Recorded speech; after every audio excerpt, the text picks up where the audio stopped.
Assalamualaikum warahmatullahi wabarakatuh. Di pertemuan kali ini kita akan membahas tentang menelaah buku siswa, buku guru, silabus dan RPP kurikulum 2013 dan kurikulum darurat. Waalaikumsalam warahmatullahi wabarakatuh. Baiklah, langsung saja kita bahas. Yang pertama, pengertian buku guru kurikulum 2013. Menurut Kementerian Pendidikan dan Kebudayaan Republik Indonesia, buku guru adalah panduan bagi guru dalam melaksanakan pembelajaran. Buku guru berisi langkah-langkah pembelajaran yang didesain menggunakan pendekatan saintifik sesuai dengan tuntutan kurikulum 2013. Selanjutnya, fungsi dari buku guru. Yang pertama, sebagai petunjuk penggunaan buku siswa.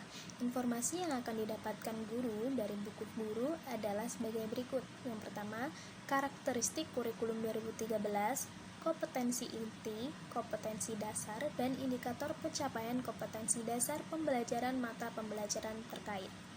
Yang kedua, petunjuk penggunaan buku dan penjelasan bagian-bagian buku siswa.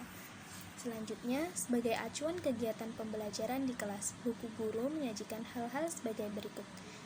Menjelaskan tujuan pembelajaran yang harus dicapai, menjelaskan langkah-langkah pembelajaran yang akan dilakukan dalam penyelenggaraan proses pembelajaran, dan menjelaskan tentang teknik dan instrumen penilaian. Yang terakhir yaitu penjelasan tentang metode dan teknik yang digunakan dalam proses pembelajaran.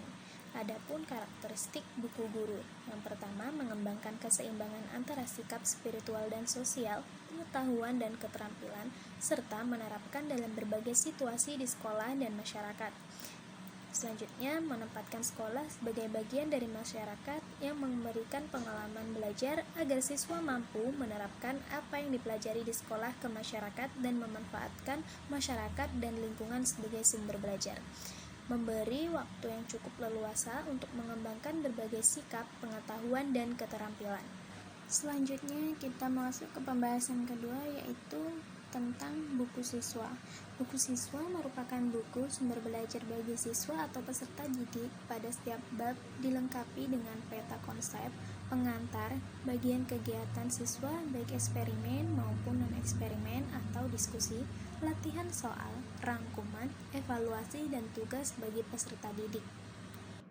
Selanjutnya ada pun contoh buku guru dan buku siswa kelas 1, yaitu tema 1 diriku.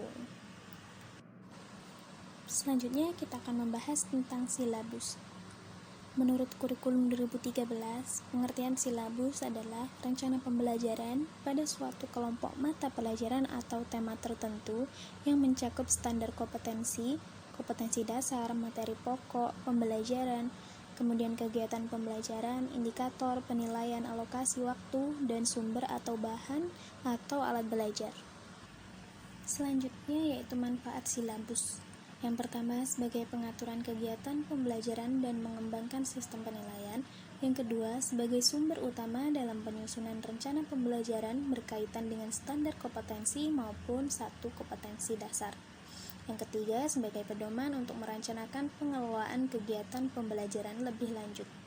Yang keempat, sebagai ukuran dalam melakukan penelitian keberhasilan suatu program pembelajaran. Yang terakhir, dokumentasi tertulis sebagai akuntabilitas suatu program pembelajaran.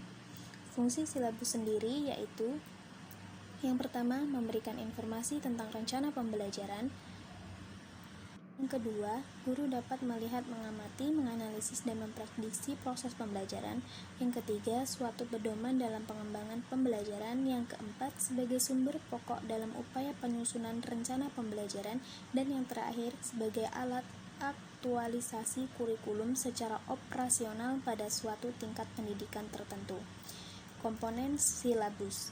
Secara umum, silabus mencakup kompetensi inti, KI, atau kompetensi dasar, KD, indikator materi pembelajaran, dan kegiatan pembelajaran. Komponen yang pertama yaitu identitas mata pelajaran, memuat nama mata pelajaran yang diampu oleh guru. Yang kedua, identitas sekolah, meliputi nama satuan pendidikan dan kelas yang diampu oleh guru. Yang ketiga, kompetensi inti atau KI, yaitu pencapaian standar kompetensi dalam aspek sikap, pengetahuan, dan keterampilan. Yang keempat, kompetensi dasar atau KD, berisi kemampuan spesifik dalam aspek sikap, pengetahuan, dan keterampilan.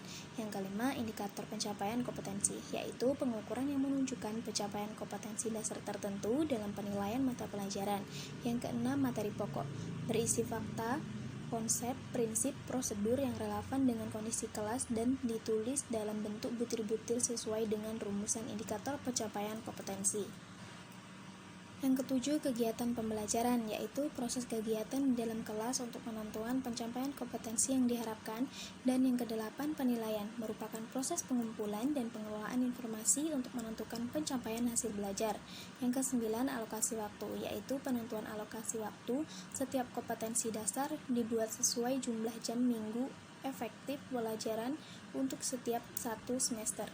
Dan yang terakhir, sumber belajar, dapat berupa buku, media cetak dan elektronik, alam sekitar, atau sumber belajar lain yang relevan. Kemudian, kita harus mengetahui format silabus. Sebelum melakukan pengembangan silabus, guru perlu memahami langkah-langkah yang harus diterapkan. Silabus dikembangkan melalui beberapa langkah. Yang pertama, mengkaji kompetensi inti atau KI dan kompetensi dasar atau KD, mengidentifikasi materi pokok pembelajaran, dan yang ketiga, mengembangkan kegiatan. Yang keempat, merumuskan indikator pencapaian kompetensi dasar. Yang kelima, menentukan jenis penilaian. Yang keenam, menentukan alokasi waktu. Dan yang tujuh, menentukan sumber belajar. Guru juga dapat mengembangkan sendiri silabus sesuai kebutuhan dan kondisi satuan pendidikan masing-masing. Nah, oleh karena itu, guru memiliki kewenangan penuh untuk menambah atau mengurangi silabus tersebut sesuai yang diinginkan. Akan tetapi, dalam pelaksanaannya harus tetap berpedoman pada kurikulum yang berlaku dan prinsip pengembangannya. Nah, yang terakhir kita akan membahas tentang RPP. Nah, dalam Permendikbud nomor 65 tahun 2013 tentang standar proses disebutkan rencana pelaksanaan pembelajaran atau RPP adalah rencana kegiatan pembelajaran tatap muka untuk satu pertemuan atau lebih. RPP dikembangkan dari silabus untuk mengarahkan kegiatan pembelajaran peserta didik dalam upaya mencapai kompetensi dasar. Selanjutnya, ada pun fungsi dan tujuan penyusunan rencana pelaksanaan pembelajaran atau RPP. Fungsi perencanaan RPP mendorong agar guru lebih siap dalam melaksanakan pembelajaran yang matang.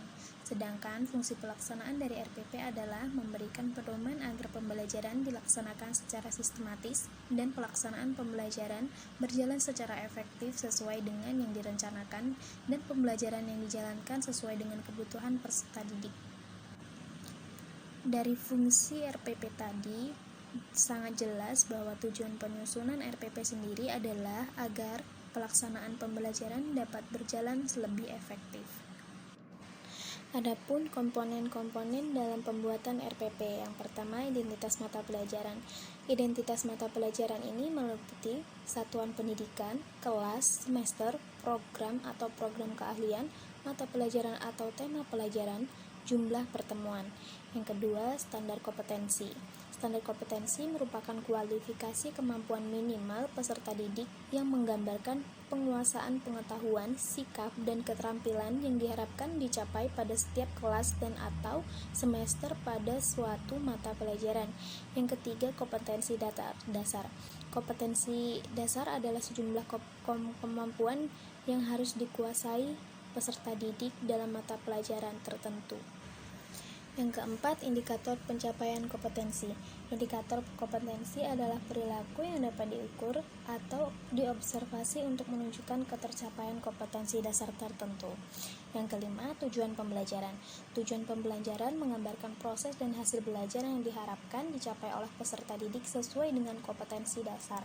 Yang keenam, materi ajar. Materi ajar ini memuat fakta, konsep, prinsip, dan prosedur relevan. Kemudian yang ketujuh, alokasi waktu. Alokasi waktu ditentukan sesuai dengan keperluan. Yang kedelapan, metode pembelajaran. Metode pembelajaran digunakan oleh guru untuk mewujudkan suasana belajar dan proses pembelajaran agar peserta didik dapat mencapai kompetensi dasar.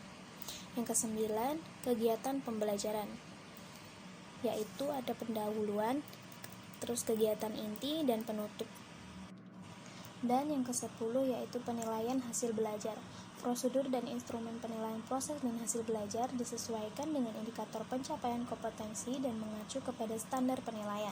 Dan yang terakhir yaitu sumber belajar. Penentuan sumber belajar didasarkan pada standar kompetensi dan kompetensi dasar, serta materi ajar kegiatan pembelajaran dan indikator pencapaian kompetensi. Itu saja pembahasan untuk hari ini, yaitu menelaah buku siswa, buku guru, silabus, dan RPP. Kurang lebihnya saya mohon maaf dan saya akhiri. Wassalamualaikum warahmatullahi wabarakatuh.